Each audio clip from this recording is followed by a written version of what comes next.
Well, hey there, folks, and welcome to this episode of The Roundup, a Cowboy State daily podcast that gathers, just like a roundup, that gathers ideas and talks about issues and all the things and the people that are important to us here in the Cowboy State. And I am so excited to bring you, I can't even say the elusive, because one of the great things about this gentleman is that he does make himself available to us whenever we've got questions. If there's a story, there's something going on. Cam Sholly, Superintendent of Yellowstone National Park, has always been available to be that person, that face, to answer those really questions that we all want to know. Yellowstone National Park, America's first national park, the most high-profile national park in the system. Cam, would you agree with that? That Yellowstone is the crown jewel of the national park system? Well, thanks for having me, Wendy. Yeah, I would say a lot of people around the world care deeply about Yellowstone, and especially here in America. One of the things that we do on the Roundup here is we actually kind of go backwards in time a little bit, and we Mhm. talk about who you were before you became the guy with the hat at Yellowstone National Park. Yellowstone National Park is it's your childhood. It's your life before. Tell us about your history with Yellowstone National Park.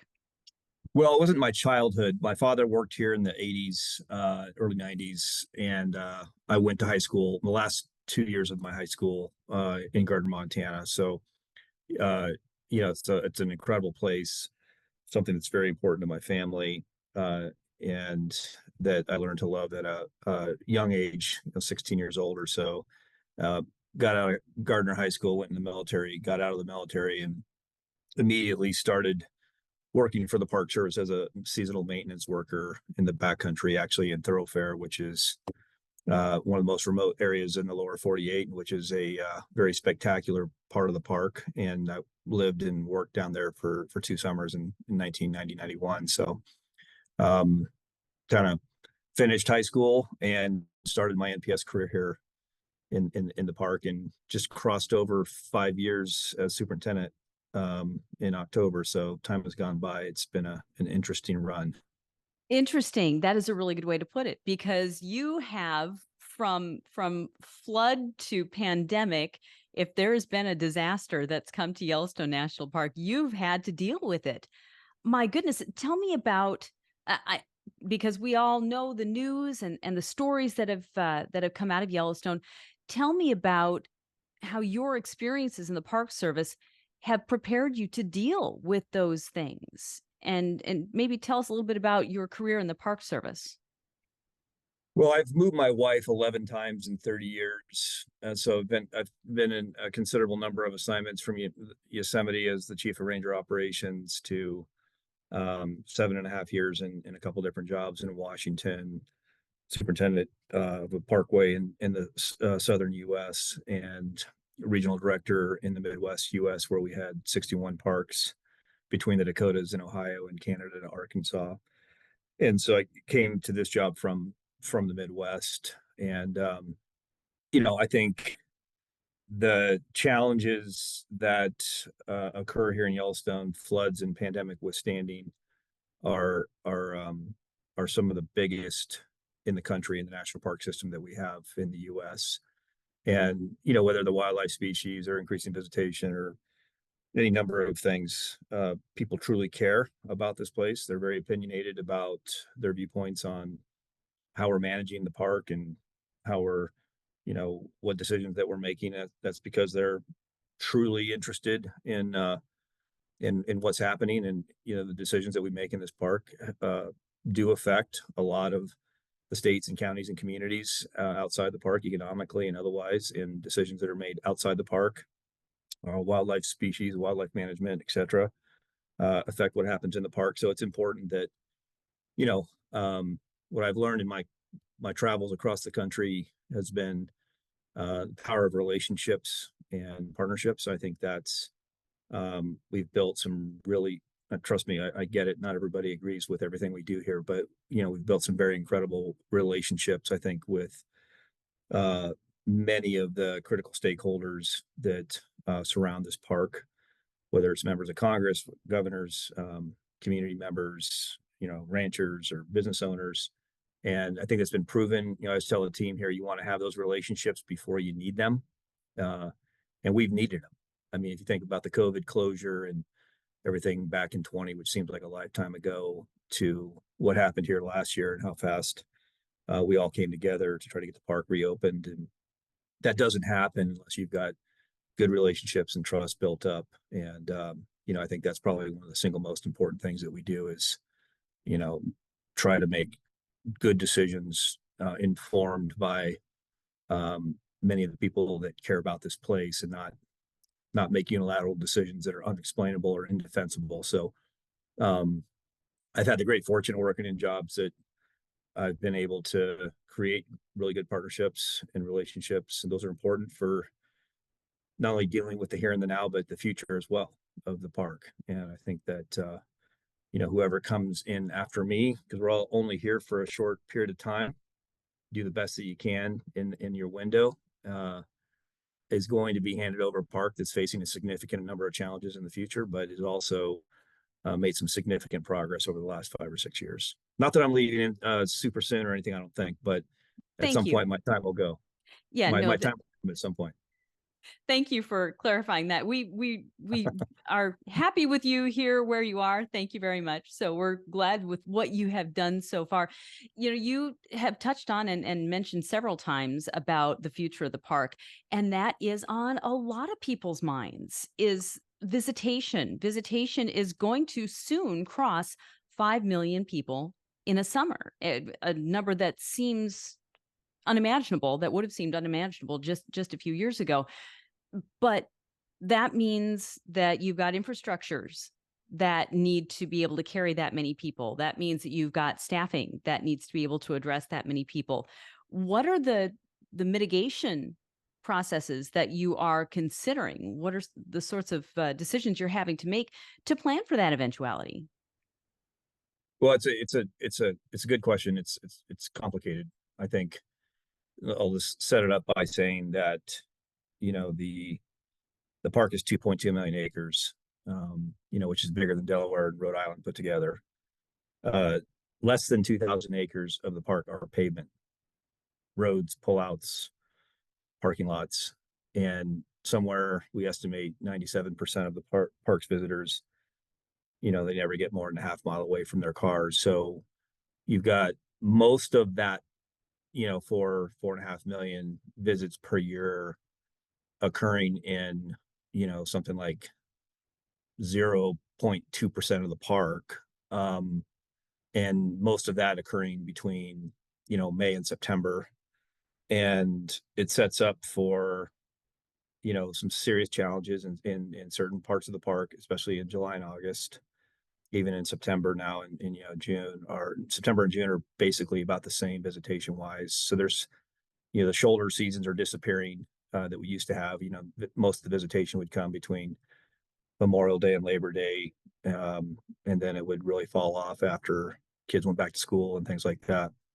And we're not seeing that now. I mean, we're closing, and I think we had I don't have the numbers in front of me, but 800,000 or 900,000 visitors in September. A million in July per month, and it's something that I want to, and we are, think about very carefully in the future. Now, if you want to have a really good time, go to one of these gateway communities and start talking about reservation systems or visitation caps. It's not a super popular topic, and we're not there at this point. But to your point about 5 million or 6, I don't know what the number is. There is a point in time, and it's basically a matter of math based on what the number of cars and the amount of road mileage, that we will hit a point where we've got to take some actions together to manage visitation more effectively. Right now, we're focused more in areas that we know are congested, such as Old Faithful, Midway Geyser Basin Corridor, Norris, Canyon Rims, Mammoth here a little bit, Lamar Valley type of thing. And what are the actions that we can take in those specific areas to mitigate gridlock and still provide a good visitor experience? And what are the impacts of increasing visitation on the resources of this park? You've heard me say that before. probably the biggest impact, to your point about infrastructure is, and a lot of people don't think about this, but our wastewater and water systems were built back in the 70s and 80s when visitation was 2 million-ish.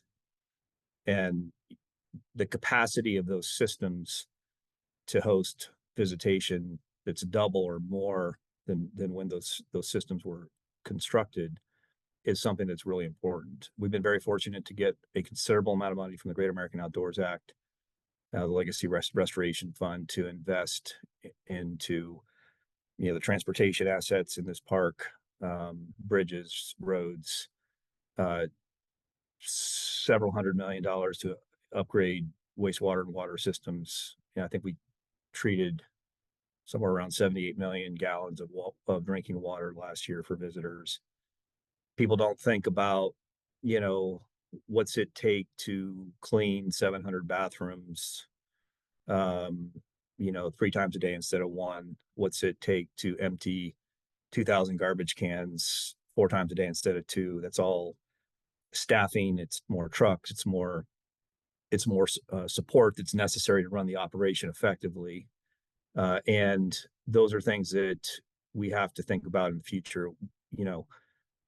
What are the impacts on staffing and infrastructure and operations, public safety, law enforcement calls, emergency medical service calls, all of those things that require money for us to staff appropriately. And as we have been very fortunate over on the infrastructure side for investments. We're challenged on the operation side, and we're going to need to be thinking about that very carefully in the future. So that's something we're looking at very closely. We're also looking at what do the visitors think. I mean, the surveys that we did in 16 and 18, what we thought the visitors thought wasn't really what they thought. What did the visitors think? Well, generally speaking, they were, and I don't know why exactly, except that they didn't seem as concerned about sitting in traffic at wildlife jams. And my theory on that is that it's a bucket list trip. We found out that almost 70% of the visitors are first-time visitors. They've never seen a bison in the wild. They've never seen an elk. Many of them, obviously, most of them have never seen grizzlies, whatever the case is. It's not their fault the Park Service didn't build shoulders on the roads. And when they come here and they get to see all the things they came to see, might they be a little frustrated with the traffic? Yes, in certain areas. But they also are very satisfied with the fact that they saw, a sow and 2 cubs, or 1,000 bison in Lamar Valley, or whatever you want to, whatever species is interesting, a moose, and they leave here pretty satisfied. The people that are irritated are the locals that are in the park on a regular basis, the employees, and the repeat visitors that have been here a ton of times and know exactly where they want to go, and they've seen a ton of bison and wolves and things like that. And so generally speaking, those surveys showed us that they aren't as concerned about traffic as we thought they were. And that doesn't mean that we don't do things to manage traffic. We've done a lot of things to manage traffic more effectively in the last couple of years, including putting a traffic management unit together in the West Corridor that's really helped, managing our wildlife jams more effectively, managing our parking lots more effectively, things that are pretty basic that we weren't doing necessarily, we're doing now. And that's kind of this microgeographic approach to addressing visitation on a smaller scale gradually as we move forward in time. But as we get further and further into, like I said, I don't know the number exactly, 5 million, 6 million, those actions are going to need to expand and be more aggressive. What I've promised these gateway communities and in the states is that, that's not a light switch. It's not something that, surprise, we're going to do a reservation system next year. It's not a unilateral decision. I want to have a lot of conversations about people's thoughts. when I say it's complicated, one of the areas we're also looking at, aside from resources, operations, and staffing, and experience I talked about, what are the impacts on the gateways? From a recreational access standpoint, from a economic standpoint, and you know, those are considerations that we need to discuss as well in any type of decision making that we make moving forward. And so I get a lot of, what Zion's they've got a shuttle system and a reservation system, or Yosemite did this, or Acadia did that. Every park is in a different place in time. And I think it can be frustrating for the public to have, different models popping up in different parks around the country. And I think there's some consistency that's needed nationally there. But Zion's 149,000 acres and has like 42 miles of road and gets 4.5 million visitors a year. We have 2.2 million acres, get 4.5 million visitors a year on 450 miles of road. So we're not in the same situation. What might be required for Zion sooner than Yellowstone or pick a park. And, we've got to make some decisions. But like I said, we're going to take our time, make sure we're doing the right engagement, come up with the right approach. And, it might be some trial and error. You saw something last year with the emergency, with the flood, with the alternating license plate system. Right. That idea came from business owners in the gateways. Huh. Okay. So it might be like, hey, there's some different things we can look at and try. What do people want? What problems are we solving? But it's important that we have the relationships to have those conversations, and that we're thinking through things and thinking through the different types of impacts that might occur depending on what we do. One of the things that happens when you've got so many visitors is the potential for human wildlife interactions, negative human wildlife interactions goes up.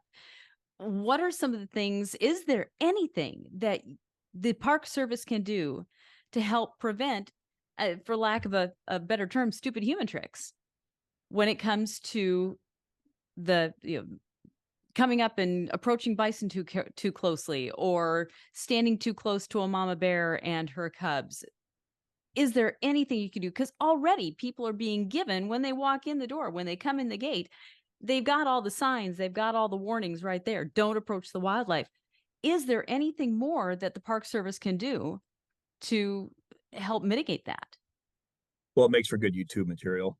I think there's got to be a little context on that. There is no question that we have many incidents every year of visitors approaching wildlife too closely and putting themselves and the wildlife and others in danger. I do think it's important that people understand this is the largest interface in the world of visitors and wildlife in the same place at the same time. So you can go to Africa and see more wildlife, but no people. And you can go to plenty of places and see more people, but not that much wildlife. You get both here.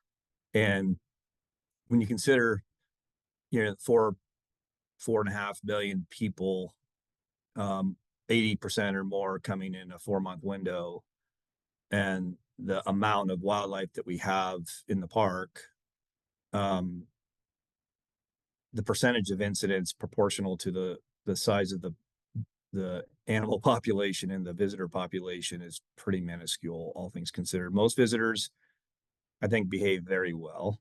The problem is you get this small percentage, and everybody's got a camera now. And I think these, is it more prevalent? I get asked a lot, are these types of incidents happening more? I think they're being documented a lot more. There's probably no question they're happening more when you've got more visitors. You're obviously going to have a correlation there with more incidents. But I do think it's important that we put into context that it's not like some staggering number proportional to 4.5 million visitors coming here per year, as far as the number of incidents that we know about. And obviously there's plenty that we don't know about, but it is something that we're challenged by, and that we work on very hard through, our communications, education, social media. Our teams do a really good job of, I think, coming up with graphics and different things in different languages for people to get the picture. Frankly, some of the YouTube videos that are out there of people unfortunately getting gored, um, I think do show the public that serious consequences can happen when wildlife is approached. That also gets to staffing, though. What we've seen is obviously when we have rangers on the ground in those situations, we have a much better chance of not having incidents with visitors. Where we're seeing those incidents happening are in places where a lot of times we don't have staff on scene. And so, the elk rut here in Mammoth is probably one of the better examples. You know, we decided to basically build a team for the elk rut because it's such a crazy. And anybody that's been to Mammoth in, late August through September, early October, you got 3 or 4 bulls running around chasing each other, ramming cars, chasing people. Um, I mean, it's crazyville.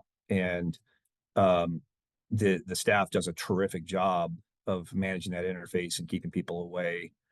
But that takes capacity. And when you start planning that out across a park this size, for a season as long as we have, with as many visitors as we have, as much wildlife as we have, I think that's really an area that when we talk about impacts of increasing visitation on staffing and wildlife, that's something that we've got to focus on. Let's switch gears here just for a little bit because we've talked about the problems and we've talked about the issues. What we haven't talked about is Yellowstone itself and why it is so beloved. Why do people love Yellowstone National Park? You started your career there as a young adult. You're back now as the top dog. What brought you back? What is it about Yellowstone that says, I want to live there, I want to work there, I want to make this a better experience? What's special about Yellowstone?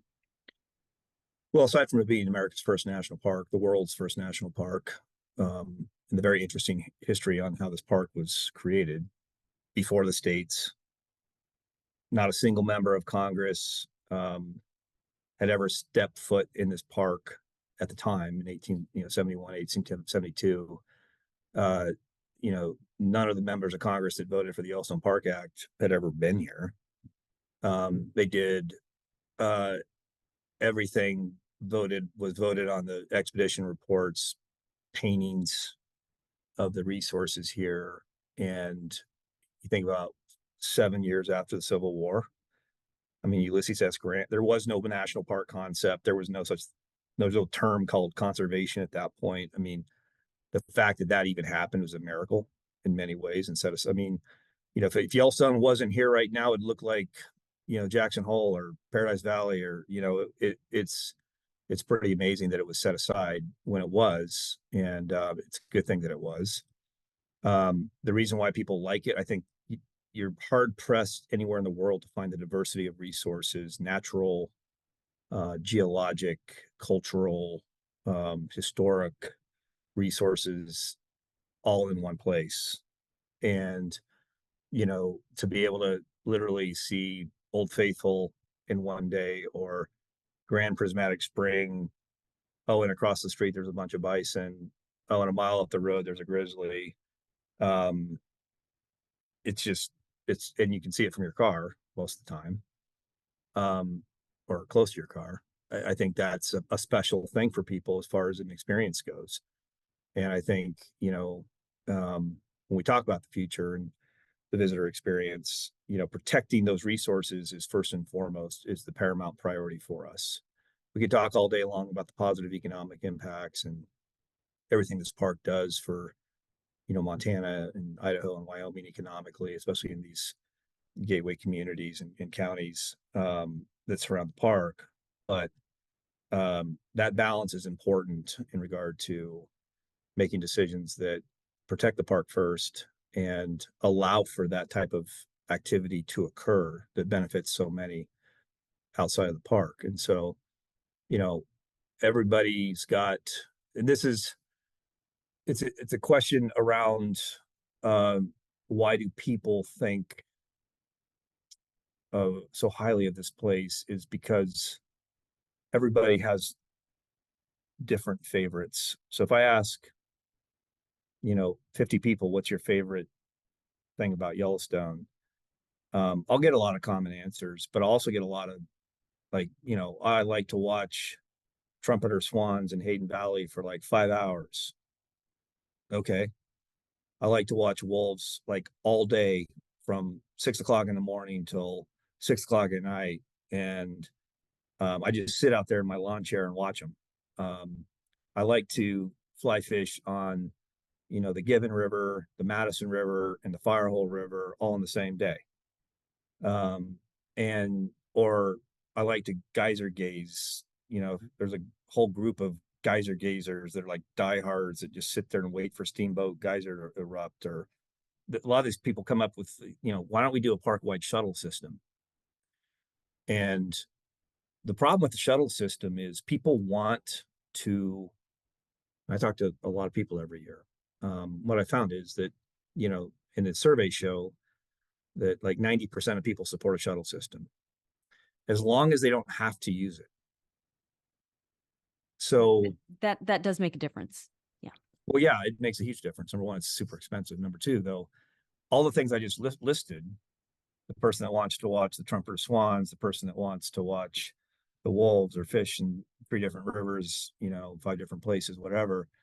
What do you do if I make you get on a shuttle system at West Yellowstone and put your, baby jogger and diaper bags and suitcases on the bus, and then you drive in and, there's 50 people on the bus, and you wanted to see that bird, or you wanted to stop at that particular spot and fish. What do you do? Pull the string on the shuttle and have them stop and get off, and then hope that you can get back on. And when you decide you want to go fish another mile up the river, whatever the case is. And so what I found is that people, they want their cars, they want to go where they want to go, they want to stop where they want to stop, and they want to stay as long as they want to stay. And they love that freedom. If they want to picnic out of the back of their truck in a pull out in Hayden Valley, that do that. If they want to go to a picnic area at Nez Perce or someplace, they can do that. And so there's a lot to be said about a park this size and having the flexibility to go where you want to go and stay where you want to stay for as long as you want to be there. And I think some of the shuttle concepts, although they seem great, in some places they work, it may not be the best idea for this park, considering how big it is, how much road mileage it is, and how many things there are to see, and how differently people view what they want to look at when they come here. If that makes sense. That does. No, absolutely. Sadly, we're getting close to running out of time here, Cam. So I want to turn that question back on you. You've probably know Yellowstone better than 99.9% of the population. What's your favorite part of the park? Is there a part of the park that has yet been undiscovered that you would say, "Oh, everybody should see this"? What's your favorite? Well, I wouldn't tell anybody if that was the case. Keep it quiet. No, I do think I there's too many favorite parts of the park. I mean, I love so many areas in this park. The thoroughfare, if I had to name a favorite, is my favorite, which is in the southeast corner of the park and is, like I said, one of the most remote areas in the lower 48 states. And I think it's probably one of the most spectacular places on the planet. Most people don't get to see it. And but there are a ton of very, very special places around the park for people to access, either by hiking, by horseback, by their cars. And it's just a really incredible part of Yellowstone is just the diversity that it offers to the visiting public. Well, I agree. And having lived here as long as I have, I just find it to be one of the most fascinating places. And it's a sacred space for a lot of people as well.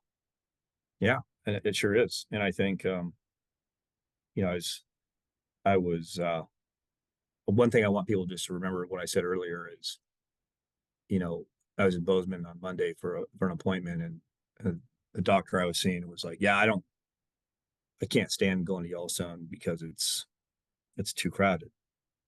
What are you going to do about the crowds?"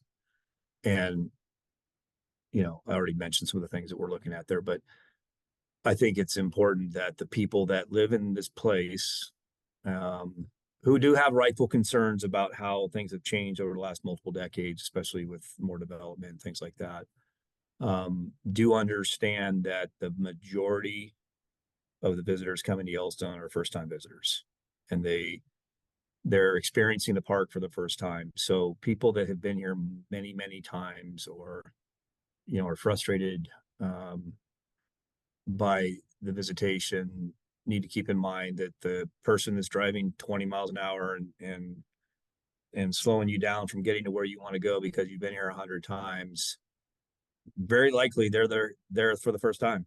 They're here for the first time, and cut them a break. I mean, it's like the amount of frustration. I get it, I understand to a degree, but the reality is that we're delivering an experience unlike no other that people get to enjoy, and there's enormous benefits to that, whether your lens is economics or conservation or whatever. And it's important that we manage it effectively. This narrative that the parks are being overrun by visitors, and then they show a picture of a half a mile traffic jam at a grizzly sighting. If I capped visitation right now at 2 million per year, I don't care what happens. If a grizzly pops out, every single car on that section of road is going to stop, no matter what.